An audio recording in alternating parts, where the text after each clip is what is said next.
Markness is a theory by American linguist and theorist Roman Jakobson. Markedness का क्या meaning है?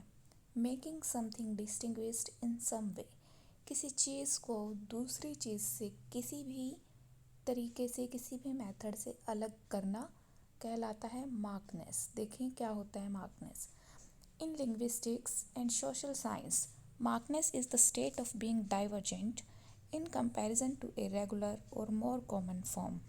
Linguistics में और सोशल साइंस में मार्कनेस का मतलब है किसी एक कॉमन फॉर्म से, किसी एक रेगुलर चीज़ से, वस्तु से अलग होने की स्थिति।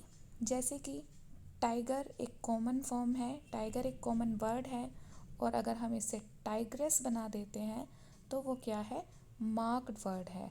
किस तरह से है ये मार्क्ड वर्ड? क्योंकि जनरली जब हम टाइगर प्रजाति की बात करते हैं तो मेल फॉर्म का या मैस्कुलाइन फॉर्म टाइगर का ही शब्द का यूज़ करते हैं, लेकिन जब पर्टिकुलरली हमें बताना होता है कि वो कौन सा जेंडर है तो वहाँ हम टाइग्रेस का यूज़ करते हैं। तो इस तरह से ये जो टाइग्रेस शब्द है ये क्या बन जाता है? ये एक मार्क्ड या कि चिन्हित या फिर हम कहेंगे विशिष्ट शब्द बन जाता है, जिसके कारण इसे मार्कनेस की कैटेगरी में रखा जाता है। इन ए मार्क्ड और unmarked relation, one term of the opposition is the broader dominant one.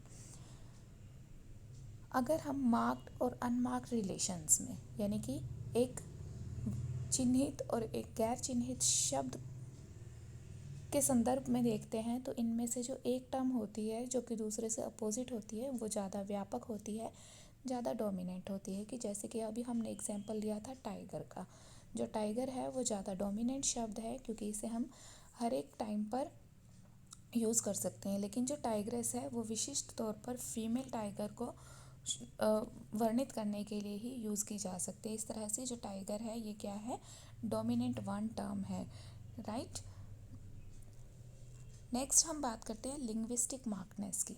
Linguistic markedness can be phonological, grammatical and semantic opposition. जो मार्कनेस हैं उनसे बने शब्द ऑपोजिट होते हैं एक दूसरे से, और ये ऑपोजिशंस फोनोलॉजिकल हो सकती है, मतलब साउंड पैटर्न पर आधारित हो सकती है, ग्रामेटिकल बेस हो सकता है इसका, या सीमेंटिक यानी कि मीनिंग पर आधारित हो सकता है। जैसे कि ऑनेस्ट क्या है? अनमार्क्ड है, और डिसऑनेस्ट क्या है? मार्क्ड है। ये दोनों एक दूसरे के ऑपोजिट है, ऑनेस्ट और डिसऑनेस्ट। और ऑनेस्ट क्या है? विदाउट एनी सफिक्स और प्रीफिक्स है ये वर्ड, अनमार्क्ड है। और डिसऑनेस्ट में हमने डिस प्रीफिक्स का यूज़ किया है तो ये एक मार्क्ड शब्द है जो कि ऑपोजिट है ऑनेस्ट का। मार्किंग में बी प्योरली सीमेंटिक। ये जो मार्किंग होती है, चिन्हित करना होता है शब्दों को, ये सीमेंटिक हो सकता है, मीनिंग पर आधारित हो सकता है, और may be realized as extra morphology, या फिर संरचनात्मक आधार इसका हो सकता है। Markedness in social science. अब सोशल साइंस में अगर मार्कनेस को देखा जाए तो वो क्या है? Use to distinguish two meanings of the same term. एक शब्द के दो मीनिंग्स को वर्णित करने के लिए सोशल साइंस में मार्कनेस का प्रयोग किया जाता है। इनमें से एक होती है ज़्यादा कॉमन यूज़ वाला शब्द, मतलब जब हम एक शब्द को कॉमन तौर पर कॉमन यूजेस के लिए यूज़ करते हैं तो वो है अनमार्क्ड, और जब इसे विशिष्ट संदर्भ में, विशिष्ट कल्चरल संदर्भ में यूज़ करते हैं तो वो बन जाता है marked sense. In psychology, the social science concept of markedness is quantified as a measure of how much one variable can be considered the possible cause of another. अगर साइकोलॉजी की बात की जाए तो साइकोलॉजी के अनुसार मार्कनेस की जो सोशल साइंस कंसेप्ट है उसमें मार्कनेस को मापा जा सकता है कि किस तरह से एक वेरिएबल दूसरे वेरिएबल का काज हो सकता है, कितनी हद तक वो दूसरे वेरिएबल का कारण है, और इसे हम डेल्टा पी के नाम से जानते हैं। In simple two choice cases, अगर टू चॉइस केस है तो इन वेरिएबल के काज को हम डेल्टा पी के नाम से जानते हैं। An unmarked form is a default form. Unmarked form क्या है? डिफ़ॉल्ट फॉर्म है, यानी कि मूल शब्द है। जैसे कि ऑनेस्ट क्या है? मूल शब्द है, और अगर हम डिस वर्ड का यूज़ करके उसको डिसऑनेस्ट बना देते हैं तो वो क्या है? एक प्रीफिक्स का यूज़ करके नया वर्ड बनाया गया है तो वो एक न्यू वर्ड है। तो जो पहला वर्ड है जो मूल शब्द है जिसे हम डिफ़ॉल्ट फॉर्म कहते हैं वो अनमार्क्ड होता है। उदाहरण के तौर पर tiger can refer to a male और फीमेल।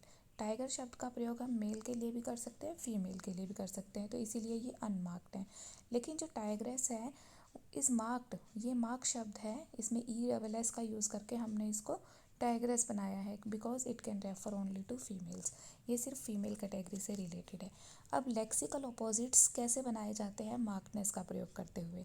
लेक्सिकल यानी शब्द से रिलेटेड जो विपरीत शब्द है, हैप्पी अनहैप्पी, ऑनेस्ट डिसऑनेस्ट। यहाँ हमने प्रीफिक्सेस का यूज़ करके मूल शब्द से नए शब्द बनाकर उन्हें अपोजिट फॉर्म दी है और अनमार्क्ड थे ये पहले, फिर इन्हें मार्क्ड कर दिया, चिन्हित कर दिया। अनएफिक्स्ड मैस्कुलाइन और singular forms are taken to be unmarked. Simple masculine शब्द जिनके अंदर कोई प्रीफिक्स सफिक्स नहीं है या सिंगुलर फॉर्म्स को भी अनमार्क्ड कैटेगरी में रखा जाता है, जैसे कि टाइगर या चाइल्ड। जब इसका जेंडर चेंज किया गया, टाइग्रेस या चाइल्ड से चिल्ड्रन बनाया गया, तो ये मार्क्ड हो जाते हैं। Markness entered generative linguistic theory through Noam Chomsky and Maurice Hales, The Sound Pattern of English. The Sound Pattern of English, written by Noam Chomsky and Maurice Hale,